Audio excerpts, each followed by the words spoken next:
So they should be closing next week. Maryland 811 PRA is a program that embodies a partnership between Department of Housing and Community Development, Department of Health and Mental Hygiene, and the Department of Disabilities, where we work together to utilize the 811 funding provided by HUD to help people transition out of nursing facilities into communities of their choice. And it's really about providing them with independent living choices and the services that go along with that. We'll start with property updates. Christina, you want to fill them in on the status of occupancy at Bladensburg? So we have 12 leases signed. I'm going to say there are at least 9 people that have officially moved in. The Department of Housing will work with a developer who has indicated that they are willing to take 811 units. Once that happens, we meet with John and Jennifer to discuss the properties. Once a property is selected, we have a housing registry that the Department of Disabilities, and our primary role is managing the registry and referral process. And on the registry update, That's Christina, that's the chart she just The Department of Disabilities has a point person, Christina Bolliard. Department of Health and Mental Hygiene has a point person. Department of Housing and Community Development has a point person, and they all work together.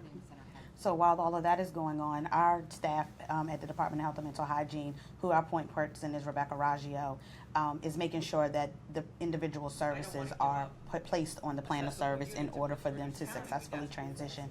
and then Shalonda Manuel will work with Christina and Rebecca to keep everyone in the loop as to how construction is moving along. And I expect by April 30th that the RAC will be signed and ready to go. For Christina, Shalonda, and Rebecca, the fact that they work so closely together to handle issues when they come up, they're really one of the key ingredients to the success of the program, because all of our partners, the developers, the property managers, the service providers, know that there are at least 3 people that they can pick up and call, and that they're going to get an answer. My concern with the design they gave us, they have the 2 handicap units next to the community space and the leasing office, and I couldn't tell whether those folks could actually visit any other part of the apartment complex. Right. So part of me was wondering if they're going to do the rehab, perhaps they could build a ramp at least to one other building. Each department has its own role where we work together to make that transition as smooth as possible for 2 reasons. One is to make sure that the tenant, first and foremost, is in a unit that they want, and then 2, to meet the needs of the developers who are participating in this program. Is it possible to ramp one or more other buildings so that visitability would be increased? I understand why it's cost efficient from a construction perspective. So the 2 units are right next to each other? Yeah, they're right next to each other. It just seems segregated. So they're not, they're not integrated within the community. I think the reason why we have such a strong partnership is that the departments have been working for a very long time on the relationship. We trust each other. We learned to speak each other's language.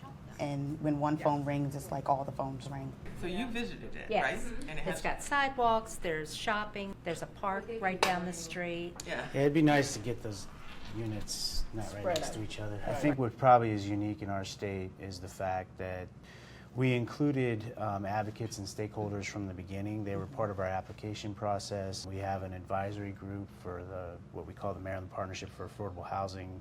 I think also what makes our state unique is that we also involve our property managers in an annual meeting to go over the things that have been successful. So like our successes, our challenges. It also gives us an opportunity to learn from the property manager's perspective of how they think the program is going. Building, but I think we could have a conversation with them about doing it differently. And we provide training to case managers. We have training that we provide to the tenants. For some people, this might be the first time they've been in a unit. And all of those things were evolved from a discussion, not only from the state agencies, but from advocates and stakeholders about what's really needed. The ones on the list, we have 2 property managers that we've never worked with before for 811. Probably. My advice for other states who are working on this issue, go ahead and start somewhere. Start talking to the people in the other agencies that you think might make good partners, regardless of whether or not you think that it's automatically going to result in a grant or something like that. Can we go back to market 520 North Market and Homes on Johnson's Pond. Any idea when the construction will be complete? Johnson's Pond, March 2018, and 520 North Market, April of 2019.